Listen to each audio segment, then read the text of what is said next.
Uma cidade, várias histórias, personagens, romances, causos e intrigas. Você já parou para pensar que sua cidade pode ser um livro repleto de memórias?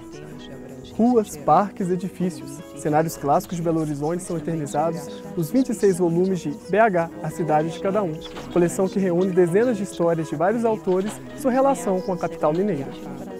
Nesta edição do Quarta Capa, vamos viajar por BH através do olhar de 3 escritores e conhecer a cidade sob uma nova perspectiva. Sobre assuntos específicos alcançadas pela escritura.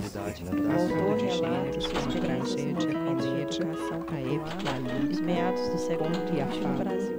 A obra informa não só sobre temas de abrangência geral, como mito e realidade, mas também sobre assuntos específicos alcançadas pela escritura. Fernando Pessoa, Guimarães Rosa. Fundado em 1854 na cidade de Ouro Preto, o Colégio Estadual foi transferido para Belo Horizonte em 1943, mas foi em 72 que passou a se chamar Colégio Estadual Governador Milton Campos. Referência na capital, o colégio atravessou décadas marcantes na história nacional. O jornalista e escritor Renato Moraes estudou no Estadual Central durante os anos 60, período conturbado no Brasil. No livro Colégio Estadual, Renato relembra o cenário político do Brasil na época. Cenário de conflito, né? Porque o Brasil caminhava num processo de ebulição em todos os campos, né?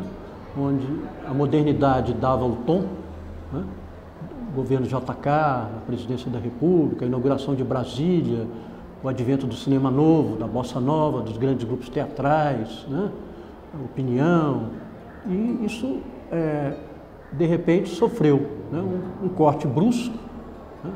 De maneira inesperada, com a implantação da ditadura militar. E o colégio acaba se tornando uma célula máter desse processo de resistência, né? Dentro da cidade de Belo Horizonte, né? Com vinculações pelo Brasil afora. O Colégio Estadual, além de sua representação política, coleciona nomes célebres. Renato relembra muitos deles. Márcio Borges, Fernando Bran, Toninho Horta, Tavito, Túlio Mourão, para resumir aí a ópera. Para Renato, receber o convite para participar da coleção BH, A Cidade de Cada Um, foi a oportunidade perfeita para unir o útil ao agradável. Só a história do Colégio Estadual dá uma minissérie de televisão, sabe, para deixar as pessoas de queixo caído, né? Dada a multiplicidade de personagens, de histórias cruzadas, e que sabe, para mim foi um desafio, né? Porque como é que eu ia conseguir levantar toda esses milhares de dados, e versões, né? Lendas, um mito, né? Que vem do meados do século XIX em Ouro Preto, né? Que atravessa o final do Império, né? O início da República, né? A cristalização da República, o Estado Novo, né? Os anos 50, o desenvolvimentismo, os anos 60, né? São décadas e décadas, né? Um século e meio, mais de um século e meio, da história do Brasil, né? Onde o Colégio Estadual tem um papel fundamental, fundamental. E o que será que os leitores podem esperar de um livro com tantas histórias? No mínimo ele vai dar boas gargalhadas, porque ele vai falar, esse pessoal era da pá virada mesmo, né? Não é possível que isso tenha realmente acontecido.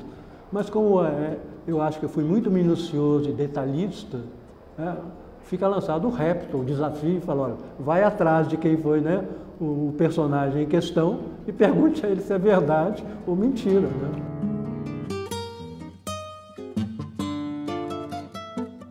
Parque Américo René Gianetti. E aí, você conhece? Para quem não sabe, eu estou falando do Parque Municipal. Inaugurado em 1827, o parque é o patrimônio mais antigo de Belo Horizonte. O seu nome foi uma homenagem feita a um dos prefeitos da década de 50.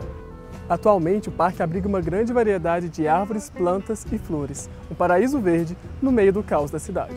Grande parte dos moradores de Belo Horizonte conhece o Parque Municipal, mas quantos podem dizer que nasceram aqui? O professor e escritor Ronaldo Guimarães, autor do livro Parque Municipal, conta as lembranças de sua infância, vivida em um dos mais importantes ícones da cidade. Eu nasci aqui em 54, porque meu pai trabalhava num aviário lá em bairro Salgado Filho. Aí, como ele era lacerdista, o Getúlio morreu, Aí teve uma confusão, aí o Francilino Pereira, que na época era diretor do IMACO, chamou ele para zelar pelo colégio, veio para cá e eu nasci dentro da escola. E vivi aqui 25 anos. Eu saí em 1980 para me casar. Subi muito em árvore, né? Eu joguei muito bente altas, muita pelada aqui, campinho de futebol de salão ali, joguei demais. Então eu tive uma infância maravilhosa dentro do centro de Belo Horizonte. O livro de Ronaldo é mais uma obra que integra a coleção TH, A Cidade de Cada Um. Esse convite para fazer esse livro aqui, Parque Municipal, me honrou demais. Foi feito pelo José Eduardo Gonçalves e pela Silvia Rubião, editores da editora de Conceito. E são vários autores, né? Atualmente são quase 30 livros. Começou com o Lagoinho, com o Vander Piroli, né? Mercado Central, com o Fernando Brant, Estado de Independência, Jaranatório. Então eu fiz junto com a Rua da Bahia, com o Zé Bento, Fafite com Clarinha Regui.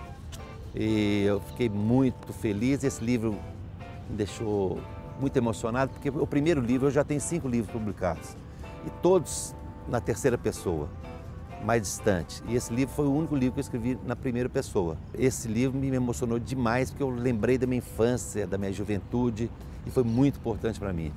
Eu até hoje acho que é o livro mais importante dos 5 que eu escrevi, é o mais importante que eu escrevi até agora. Ronaldo não se esquece das aventuras vividas nos tempos da infância. A gente pescava de madrugada aqui, mamãe fritava pra gente, porque não podia, né? Não podia pegar peixe. Até hoje não pode. E tá cheio de carpe e tilápia hoje aí também. E para os fãs de futebol, uma história curiosa. Esse lago é o lago dos barcos. Do outro lado é o lado dos peixes, dos marrecos. O pessoal até hoje ele rema muito aqui, né? Tem uma frase na época que eles falam que ser barango é remar no parque, usar cera de dente do Dr. Lustosa e camiseta debaixo da camisa. Era barango mesmo, até hoje eu acho que é barango. Mas era muito prazeroso, porque o parque é do povo, né? E depois do lado de lá, tem o coreto. Tem o coreto do parque, e nesse coreto, em 1908, foi feita uma coisa mais interessante do parque até hoje.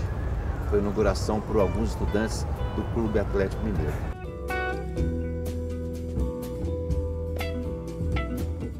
Década de 40. O cinema já encantava o mundo e até mesmo muitos bairros de Belo Horizonte. Mas foi apenas no final da década que uma das principais regiões da cidade ganhou sua primeira sala. O Cine Pathé estreou em maio de 1948 na região do bairro Funcionários e com ele toda a magia da sétima arte. A doutora em Sociologia, Maria Celina Albano, viu o Cine Pathé surgir. A professora coleciona dos tempos de infância diversas recordações. Eu nasci aqui na Savassi, né? Eu praticamente passei 28 anos da minha vida aqui nessa região, entendeu? Então, eu ia para as matinês infantis, entendeu? Quando eu devia ter uns 5 anos, aí eu adorava vir aqui de manhã, na matinê, como também a gente ia a outras matinês na cidade, era muito comum, né, ter a parte infantil de manhã. Então, as minhas lembranças são de filmes, tipo Jardim Encantado, uns filmes que a gente assistia como Bambi, né, uns desenhos animados. Tinha os seriados que a gente vinha muito, Flash Gordon, entendeu? Então era um cinema muito frequentado pelo bairro, né? Era um cinema de bairro como outros existiam em Belo Horizonte, né? E esse era o cinema do bairro Funcionários. O amor de Celina pelo cinema proporcionou muitas aventuras na juventude. Os porteiros nos conheciam, então era um perigo. Porque eles falavam, você não tem idade para ver essa sessão agora, você não pode ver esse filme agora, entendeu? Então muitas vezes eu me fantasiava de óculos, punha a roupa da minha mãe, entendeu? Chamava um amigo meu para passar no porteiro, abraçado, como namoradinho, para achar que você já era mais velha. Então, a gente fazia 1000 coisas. Pois é, mas o carinho de Celina pelo Pathé não ficou só nas aventuras de adolescente. Nós criamos o cinema de arte, entendeu? Que foi uma forma do próprio pessoal, o dono do cinema, ter nos pedido para transformar o Pathé num cinema diferente. E ele tinha sessões assim que a fila virava o quarteirão, dobrava aqui, entrava pelo Antônio de Albuquerque, ou virava lá na Lagoas. Era um cinema super frequentado, entendeu? Quantas vezes depois quando eu virei professora da Fafiche, quantas vezes eu saía da Fafiche e vinha para o cinema, entendeu? Era uma coisa natural. Atualmente, o Pathé está de portas fechadas. O cinema foi fechado em 1999, já tendo sido transformado em loja e estacionamento. Muitas pessoas passam pelo antigo cinema sem sequer imaginar o passado. Eu fico pensando o porquê que os proprietários do Pathé não têm essa vontade de investir, né? Chamar outros investimentos. Né? O Antônio Luciano foi tão importante para a história, né, da cidade, com seus cinemas, né, e tal, que eu não sei por que os seus descendentes não olham isso como uma forma até de perpetuar, via o Cine Pathé, a memória dele, né, que é uma figura polêmica, controvertida, mas em termos de cinema ele deu para a cidade um número incrível de salas. O livro de Celina retoma a importância do Cine Pathé para Belo Horizonte e para os seus antigos frequentadores. Nossa, mas eu recebi tantos telefonemas, pessoas que choravam no telefone comigo. Nossa, Celina, você escreveu de uma forma que me emocionou.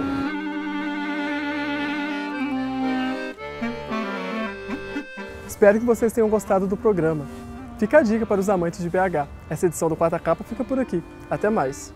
Autor de gêneros como tragédia, comédia, a épica, a meados do segundo e a fábula. A obra informa não só sobre temas de abrangência geral, como mito e realidade, mas também sobre assuntos específicos. Alcançadas pela escritura. Fernando Pessoa, Guimarães Rosa.